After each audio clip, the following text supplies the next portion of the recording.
My role as a mentor has been a lot of fun.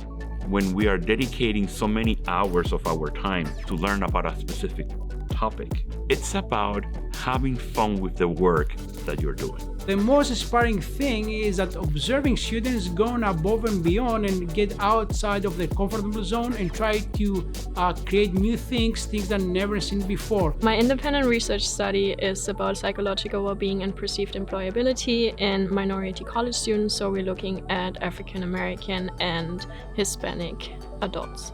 Last year, I was focused on musculoskeletal injuries, mainly in nurses and physician assistant students, because this is a population that has been lacking from past research, and we wanted to see if their major or on all their practical activities are affecting their muscles and they are more prone to injuries. So that project, we finished it. We finished working last year, COVID year, but then this year I continue with musculoskeletal injuries, but for athletic population. So I changed a little bit my course of research towards the athletic population, and now I'm focusing mainly in shoulders and scapular injuries.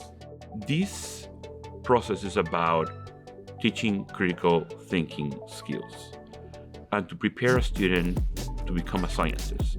Previous studies have found that perceived employability influences psychological well-being, so the higher perceived employability is, the higher psychological well-being is. But our study has found the reverse relationship, so that what the higher psychological well-being is, the higher someone has perceived employability, or the higher the levels are of someone's perceived employability.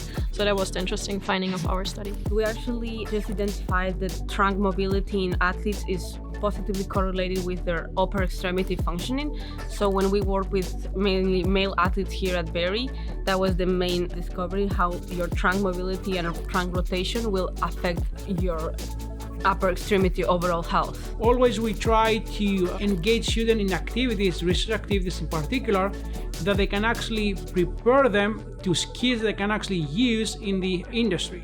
Graduate schools nowadays are extremely competitive. Nowadays, you have to be ready when it comes to research, not to be ready to be prepared or trained, but ready to demonstrate that you can do it.